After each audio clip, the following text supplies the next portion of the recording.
नमस्कार मित्रांनो, लग्नानंतर होईलच प्रेम या मालिकेच्या 16 एप्रिलच्या भागामध्ये मित्रांनो आपण काल बघितलं तसं एक बाई यशस्वी पाळणाघरामध्ये चौकशीसाठी आलेली असते.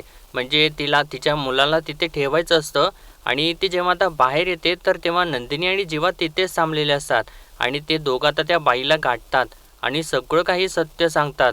तर ते ऐकल्यानंतर त्या बाईला तर धक्काच बसतो आणि ती विचारते, काय या यशस्वी पाळणाघरामधून बाळ चोरीला गेले?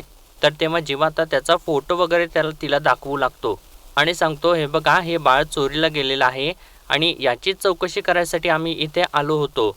पण त्या बाई आम्हालाच ऐकवत होत्या. आम्ही बाहेरून तुमचं बोलणं ऐकलं, मग आम्हाला वाटलं की हे सगळं काही तुम्हाला कळायला पाहिजे आणि बाकी डिसिजन तुमचा आहे. तर तेव्हा ती बाई आता म्हणते, नाही नाही, मी माझ्या बाळाला आता इथे देणारच नाही. आपलं बाळ आपल्या जवळ नसतं तर काय वाटू शकतं ना, हे फक्त एक आईच समजू शकते. तर तेव्हा त्या नंदिनी त्या बाईला विचारते, ताई तुम्ही म्हणत होतात की त्या चंदन पाळणाघरामध्ये सुद्धा एका मुलाचं अपहरण झालं, नेमकं काय झालं होतं सांगाल का, असं विचारते. तर तेव्हा ती बाई आता सांगू लागते, अहो 8 वर्षाचं मूल होतं. सकाळी त्याची आई त्या मुलाला इथे पाळणाघरामध्ये सोपवून गेली आणि संध्याकाळी त्याचे बाबा आले आणि त्याला घेऊन बाहेर पडले आणि एक वयस्कर बाई गेली ना फूस लावून. आणि तिने असं सांगितल्यानंतर जीवा आणि नंदिनी तर दचकतातच आणि नंदिनी म्हणते, वयस्कर बाई? तर तेव्हा ती बाई परत सांगू लागते, हो म्हणते, वयस्कर बाई आली होती. मेली अत्तर विकायला आली आणि त्याच्यामध्ये गुंगीचं औषध घालून मुलाला पळवून घेऊन गेली. देव भलं नाही करणार अशा लोकांचं, वाटोळं वाटोळं होईल तिचं, असं सांगून ती आता रागारागात तिथून निघून जाते. तर तेव्हा नंदिनी म्हणते, जीवा, मला असं का वाटते की या चंदन पाळणाघरामधल्या मुलांचं सुद्धा किडनॅपिंग या बाईनेच केलं असणार आहे. तर तेव्हा जीवा म्हणतो, हो, पॅटर्न सुद्धा सेमच आहे अत्तर. तर तेव्हा नंदिनी म्हणते, मला तर वाटते हे ना साधं सुद्धा किडनॅपिंग नाही आहे, कोणीतरी लहान मुलांचं रॅकेट चालवत आहे की काय. तर जेव्हा म्हणतो, करेक्ट आहे तुझं, आणि मला असं वाटते की आपण या सगळ्या प्रकरणामध्ये ना पोलिसांना इन्व्हॉल्व करायला हवं, कारण हे प्रकरण दिसते ना त्यापेक्षा खूप मोठं आहे.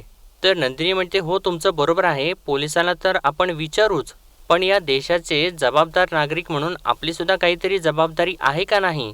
आपण आत्ताच्या आत्ता ना चंदन पाळणाघरामध्ये जाऊन चौकशी करू आणि आता काहीही झालं ना तरी सुद्धा थांबायचं नाही.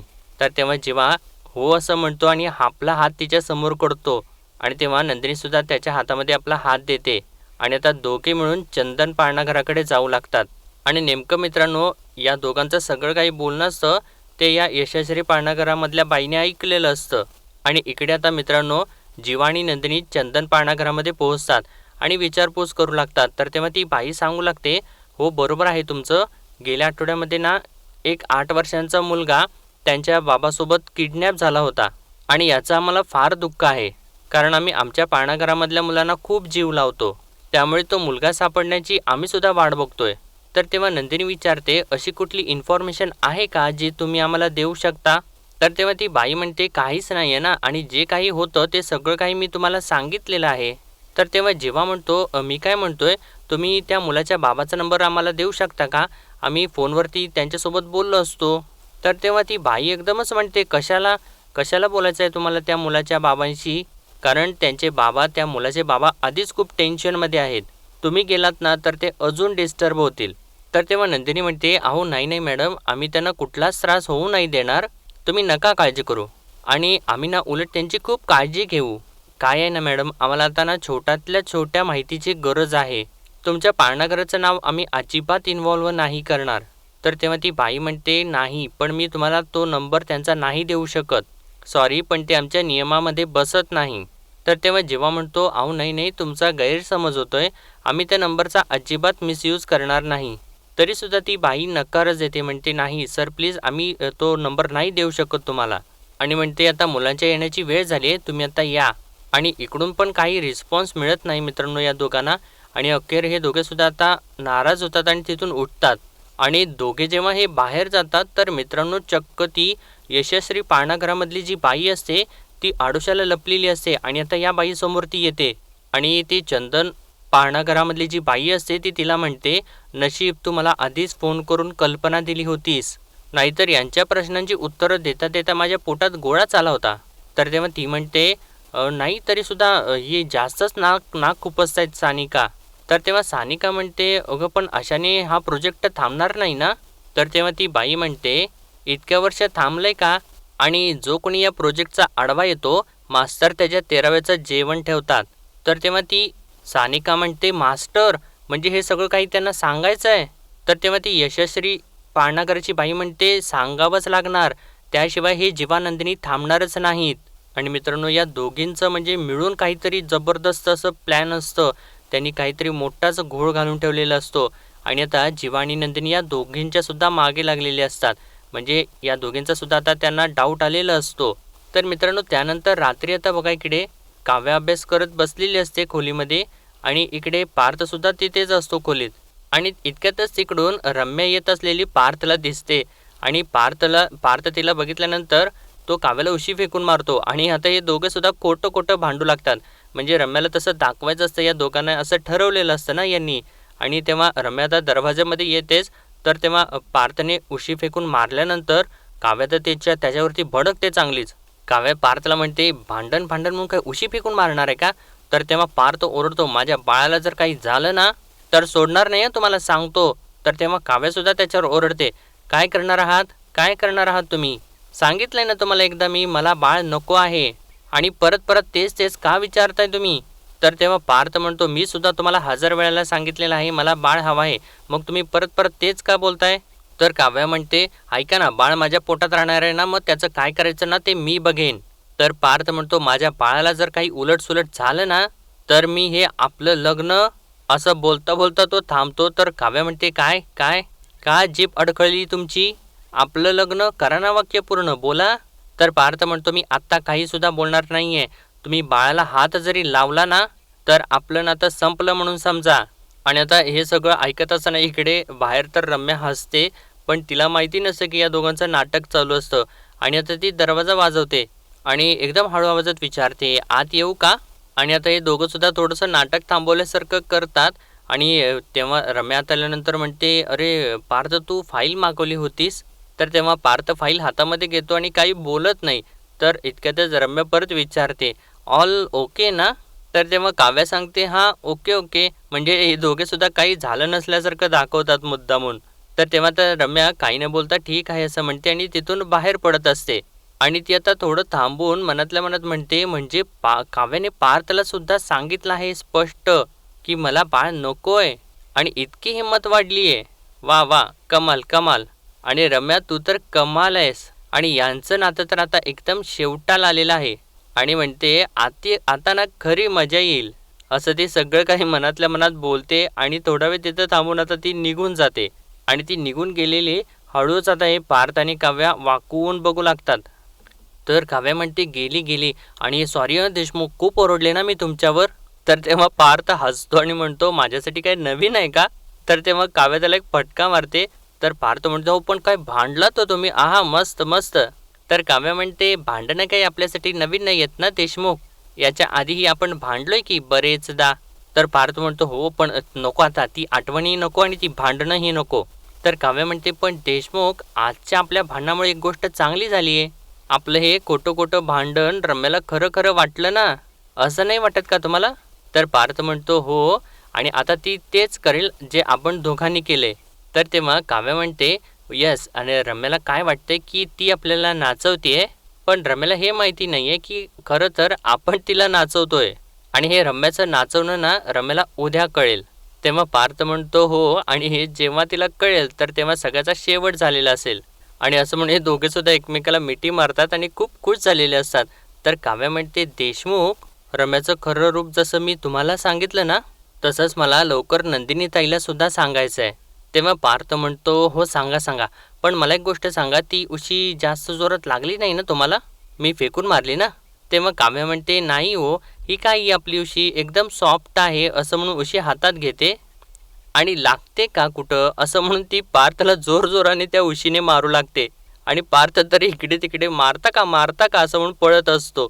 तर इकडे बाहेर मित्रांनो, नंदिनी जी असते ती गरम पाण्यामध्ये पाय बुडवून बसलेली असते आणि इतक्यातच मानेनी तिच्यासाठी टॉवेल घेऊन येते आणि म्हणते, बरं वाटते का गरम पाण्याने? तर नंदिनी म्हणते, हो बरं वाटते आता. तर तेव्हा वसूसुद्धा तिथंच बसलेली असते आणि म्हणते, अरे वा, बरंच कौतुक चालले की सुनेचं, लाड करतेस अगदी. नाही नाही, छानच आहे. लाड करायलाच पाहिजेत. पण तू लाड करतेस ना हे बघून बरं वाटलं म्हणून. तेव्हा मानिनी म्हणते, बरं वाटलं ना तुम्हाला? मग ठीक आहे, मला सुद्धा मस्त वाटलं. आता मला सांगा, हिची काळजी मी नाही घेणार तर कोण घेणार? एवढे कष्ट घेते ती आई होण्यासाठी. देवळांमध्ये फिरते, उपास करते म्हणून तर तिचे पाय दुखतायत. हिची काळजी मीच घेणार आणि लाड सुद्धा करणार. आता होणाऱ्या बाळाची आजी म्हटल्यानंतर काळजी घ्यायला नको तिची? असं ती बोलत असते. इतक्यातच जीवा तिथं येतो आणि म्हणतो, अनवाणी काय फक्त सूनच चालत गेली आहे का? म्हणजे मुलाकडे लक्षच नाहीये? तेव्हा मानिनी म्हणते, तू तू पण गेला होतास? अनवाणी चालत? छे छे, चल चल. तर तेव्हा जीवा म्हणतो, अगं ये, आणि नंदिनीला इशारा करतो. तर नंदिनी हसू लागते आणि म्हणते, हो आई, मी जे जे करते ना त्या सगळ्यामध्ये साथ असते जीवांची. तर मानिनी म्हणते, अरे वा, खरंच की काय? आणि म्हणते, वा वा वा, गुणाची ग बाई माझी. तर जेव्हा म्हणतो, म्हणजे काय? अगं यात पण आता सोनेचंच कौतुक, काय बाई आहे ही?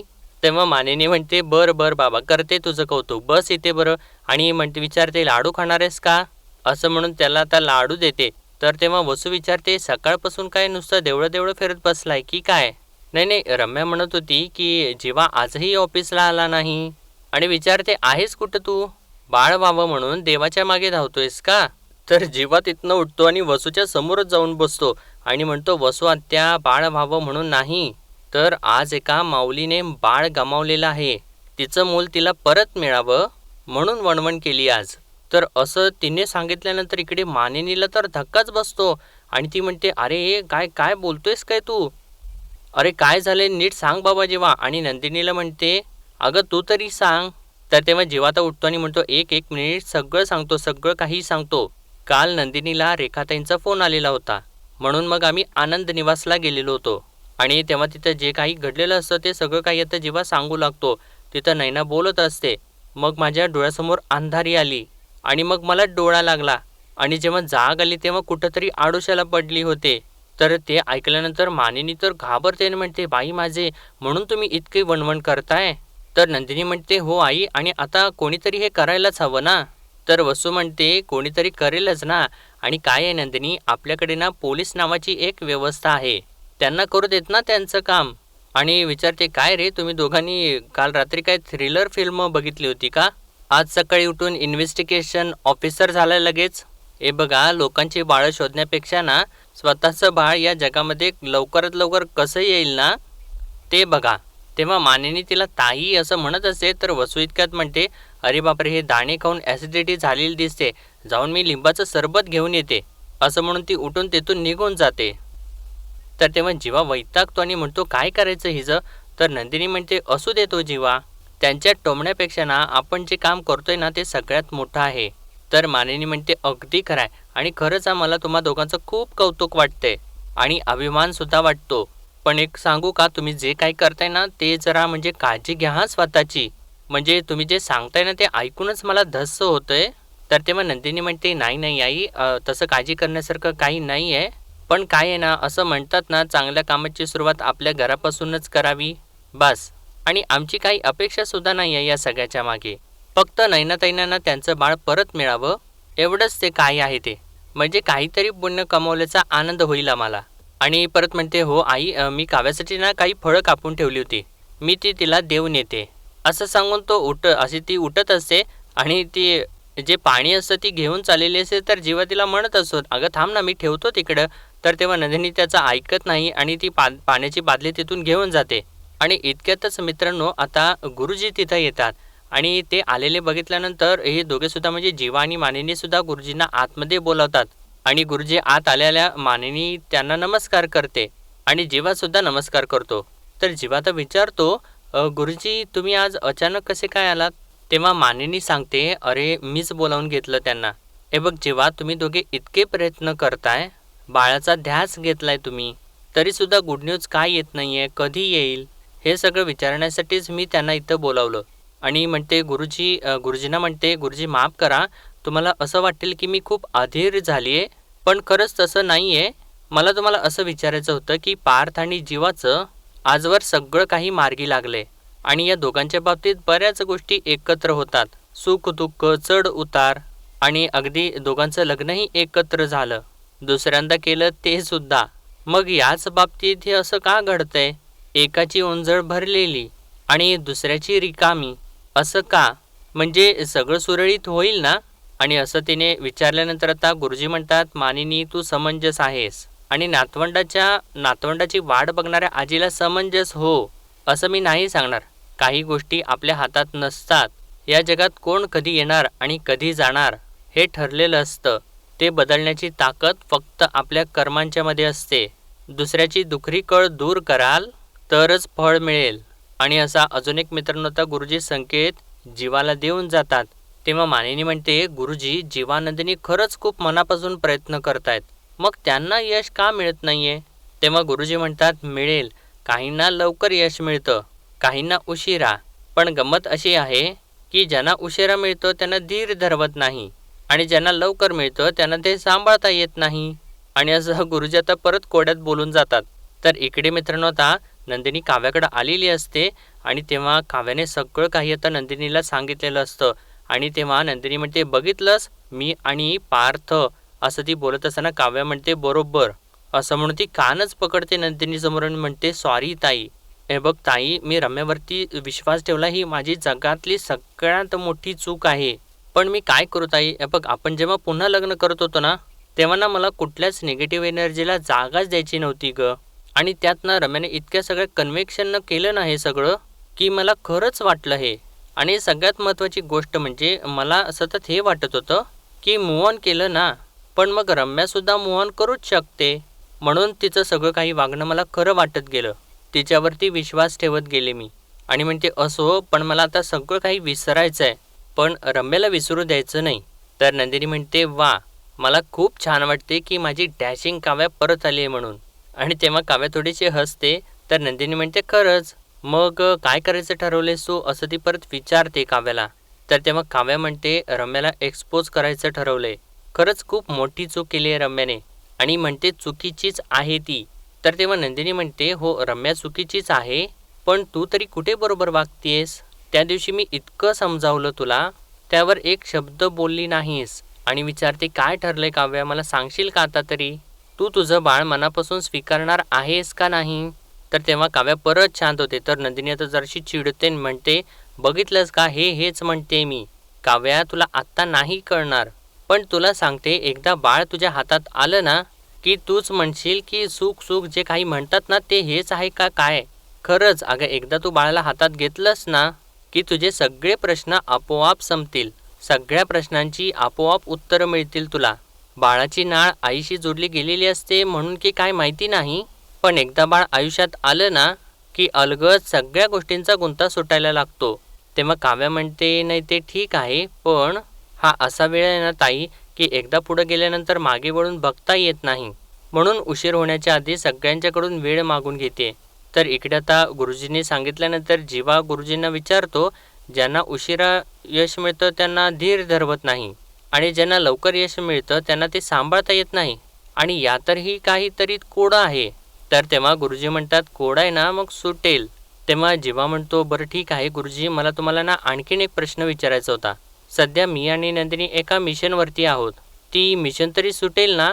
आणि असं जीवाने विचारल्यानंतर गुरुजी लगेचच म्हणतात, सुटेल, लवकरच सुटेल. पण एक सांगतो, शैतानाच्या राज्याला आवाहन देताय तुम्ही. जिथे जाताय तिथे दलदल आहे. जिथे हातपाय माराल तेवढे अडकाल. शांत राहून मार्ग काढा, मग मार्ग मिळेल. शुभम भवतु. असं ते बोलत असतात. इतक्यातच आता वसू तिकडून येते आणि गुरुजींना बघितल्यानंतर म्हणते, गुरुजी तुम्ही कधी आलात? आणि म्हणते, 5 मिनटं वेळ आहे का तुमच्याकडे? रम्याला जरा तुमच्याशी 2 मिनटं बोलायचं आहे, चला ना तुम्ही. असं म्हणून ती आता गुरुजींना खोलीमध्येच घेऊन जाते. पण मानिनीला तर धक्काच बसलेला असतो ते सगळं काही एकदम बघून. तर इकडे नंदिनी आता काव्याला म्हणते, मी अगदीच समजू शकते खरंच, कारण आनंद निवासमध्ये सुद्धा इतक्या केसेस येतात, मुलींना कळतच नाही की आधी बाळ निवडायचं की करिअर. तर काव्या विचारते, पण मग काय निवडतात त्या? तर तेव्हा नंदिनी सांगते, काही मुली करिअर निवडतात, मग बाळ अबॉर्ट करायलाही तयार असतात त्या. आणि ते असं ऐकल्यानंतर काव्याला थोडासा त्रास होतो. तर नंदिनी पुढं म्हणते, पण काही मुलींना रिस्क घेऊन बाळ निवडतात. आणि आता ज्यांना करिअर करायचं असतं तर त्यांना नंतर त्यांचं शरीरच सिग्नल द्यायला लागतं की त्यांनी वेगळा निर्णय घ्यायला हवा होता. कारण जसं करिअर थांबत नाही ना, तसं शरीरसुद्धा थांबत नाही काव्या. लोक ढीक म्हणतील करून घ्या ॲबॉर्शन, पण इतकं सोपं नाही आहे ते. कारण जेव्हा त्यांना मूल हवं असतं तर तेव्हा शरीराने साथ द्यायला नको का? जर तुम्ही निसर्गाची चक्र उलटी फिरवायला लागलात तर निसर्गसुद्धा इतक्या सहजासहजी ते सुलट नाही करू देत. बाकी तू शहाणी आहेस, तुझा निर्णय तूच घ्यायचा आहेस. कारण जे काही होईल त्याचा दोष तू नंतर दुसऱ्यांना द्यावास असं मला बिलकुल होऊ द्यायचं नाही. तर असं ती बोलत असताना काव्या जरा आश्चर्याने तिच्याकडे बघत असते आणि म्हणते, हे तू बोलतेस ताई? तर तेव्हा नंदिनी म्हणते, अगं हो मीच बोलते. कारण जशी मी तुझी ताई आहे तशीच मी एक बाईसुद्धा आहे. सो मी तुला असं अजिबात नाही सांगणार की तू काय करायचं आहेस. मी तुला हेही नाही सांगणार आहे की तू बाळाचं काय करायचं आहेस. कारण माझा विश्वास आहे उशीर होण्याआधी तुझं तुलाच काय ते कळलं असेल. पण एक लक्षात ठेव काव्या, तू रम्याचा निकाल लावलास तरीसुद्धा तुझा निकाल अजून पेंडिंगच आहे. आणि असं सांगून नंदिनी आता काव्याला आपल्या जवळ घेते. आणि मित्रांनो, आजचा भाग इथेच संपतो आणि पुढील भागामध्ये आपण पाहणार आहोत नंदिनीला आता अननोन नंबरवरून फोन आलेला असतो आणि ती आता जीवाला सांगते अननोन नंबरवरून फोन येतोय. तर तेव्हा जीवा म्हणतो स्पीकरवरती टाक. आणि तेव्हा नंदिनी फोन उचलते आणि स्पीकरवरती टाकते. तर तिकडून कोणीतरी बोलत असतं, ज्यात शिरताय ते शैतानाचं घर आहे, वेळीच मागे व्हा. आणि असं त्यानं बोलल्यानंतर आता जीवा इकडून बोलतो, अरे हॅलो कोण बोलताय तुम्ही? तर तेव्हा तो तिकडून म्हणतो मास्टर. आणि त्यानंतर तर मित्रांनो काव्या इकडे रम्याच्या जोराची कानाखाली मारते. ही चपराक त्या जुन्या काव्याकडून, जिला तू इतके दिवस घोळात घेत होतीस. तर तेव्हा रम्या म्हणते, मग ही जुनी काव्या इच्छा नसताना बाळाला जन्म देणार आहे? तर तेव्हा काव्या म्हणते, याचा विचार तू नको करूस. आमच्यापासून आणि आमच्या बाळापासून लांब राहायचं रम्या, असं ती टिचकी वाजून बोटच रम्याकडे करून सांगते. तर आता आमचं बाळ असं म्हटल्यानंतर पार्थ तर मागे खूपच खुश होतो आणि लगेचच पुढे जाऊन काव्याचा हात आपल्या हातात घेतो आणि म्हणतो, आमचं बाळ असं म्हटल्यानंतर हे दोघे सुद्धा खूप खुश होतात. आणि काव्या परत आता आपल्या पोटाला हात लावते आणि पार्थकडे बघू लागते. म्हणजे आता मित्रांनो तिला सुद्धा ते बाळ हवं असतं आणि ते नंदिनीमुळे सगळा काही गुंतातच सुटलेला असतो. म्हणजे त्या काव्यसुद्धा कन्व्हिन्स झालेली असते, म्हणजे तिला सुद्धा आता बाळ हवं असतं. तर मित्रांनो, आजच्या पुरतं एवढंच आणि भेटूया परत उद्याच्या भागामध्ये. तोपर्यंत आपल्या व्हिडिओला लाईक, शेअर आणि सबस्क्राईब नक्कीच करा. धन्यवाद.